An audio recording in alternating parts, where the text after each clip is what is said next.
No workers, no workers are more productive than ours. No country has more successful companies or grants more patents to inventors and entrepreneurs. We're the home to the world's best colleges and universities, where more students come to study than any place on earth. What's more, we are the first nation to be founded for the sake of an idea. The idea that each of us deserves the chance to shape our own destiny. That's why centuries of pioneers and immigrants have risked everything to come here. That's why our students don't just memorize equations, but answer questions like, what do you think of that idea? What would you change about the world? What do you want to be when you grow up? The future is ours to win. But to get there, we can't just stand still. As Robert Kennedy told us, the future is not a gift. It is an achievement.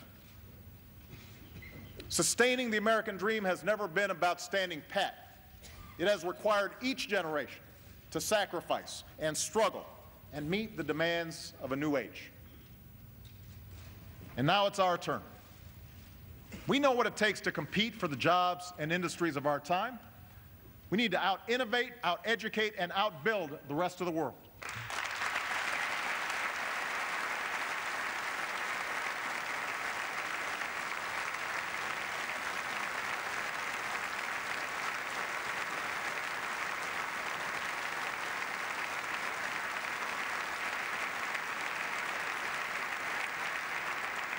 We have to make America the best place on earth to do business. We need to take responsibility for our deficit and reform our government. That's how our people will prosper. That's how we'll win the future.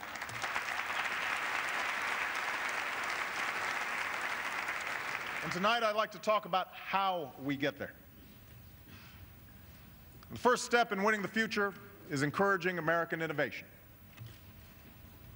None of us can predict with certainty what the next big industry will be or where the new jobs will come from. 30 years ago, we couldn't know that something called the Internet would lead to an economic revolution. What we can do, what America does better than anyone else, is spark the creativity and imagination of our people. We're the nation that put cars in driveways and computers in offices. The nation of Edison and the Wright brothers, of Google and Facebook. In America, innovation doesn't just change our lives, it is how we make our living.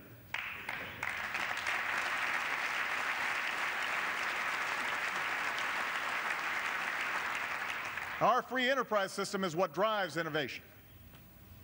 But because it's not always profitable for companies to invest in basic research, throughout our history, our government has provided cutting-edge scientists and inventors with the support that they need.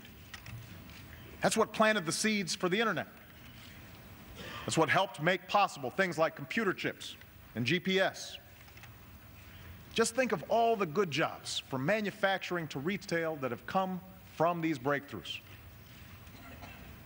And half a century ago, when the Soviets beat us into space with the launch of a satellite called Sputnik, we had no idea how we would beat them to the moon. The science wasn't even there yet.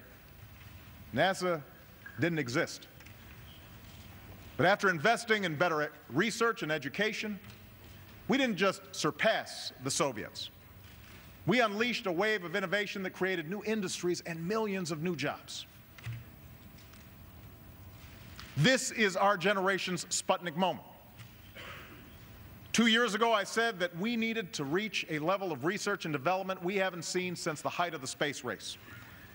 And in a few weeks, I will be sending a budget to Congress that helps us meet that goal. We'll invest in biomedical research, information technology, and especially clean energy technology.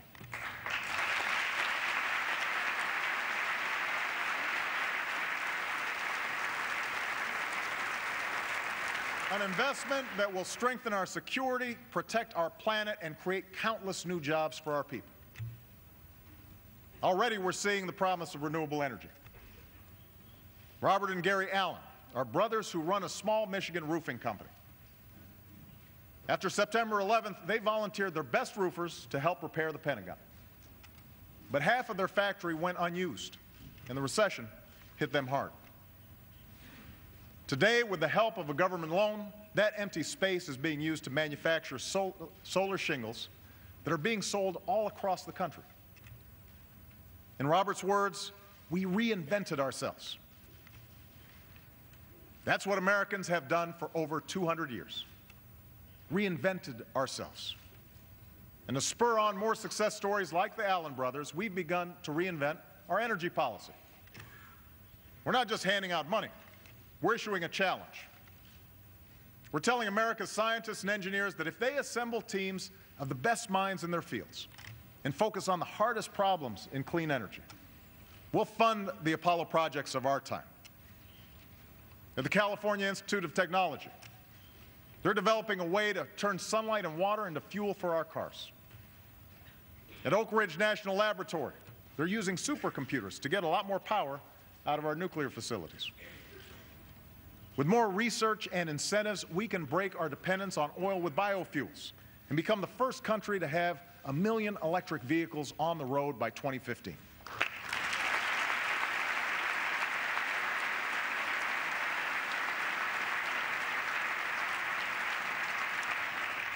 We need to get behind this innovation.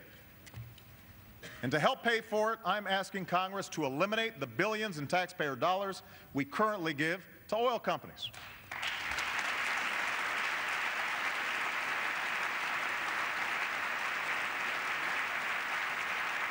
I don't know if you've noticed, but they're doing just fine on their own.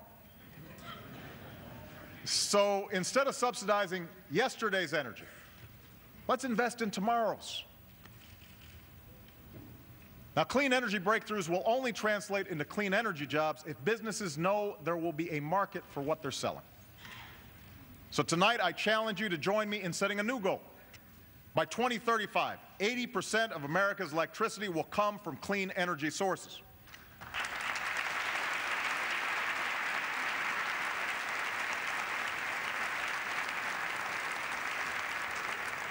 Some folks want wind and solar. Others want nuclear, clean coal, and natural gas. To meet this goal, we will need them all. And I urge Democrats and Republicans to work together to make it happen.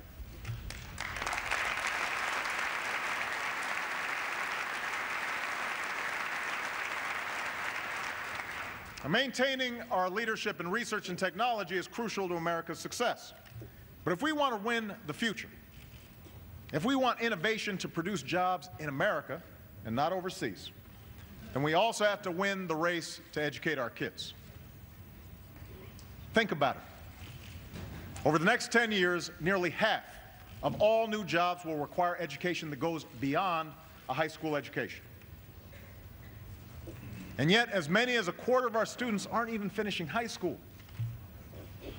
The quality of our math and science education lags behind many other nations. America's fallen to 9th in the proportion of young people with a college degree. And so the question is whether all of us, as citizens and as parents, are willing to do what's necessary to give every child a chance to succeed. That responsibility begins not in our classrooms, but in our homes and communities. It's family that first instills the love of learning in a child. Only parents can make sure the TV is turned off and homework gets done. We need to teach our kids that it's not just the winner of the Super Bowl who deserves to be celebrated, but the winner of the science fair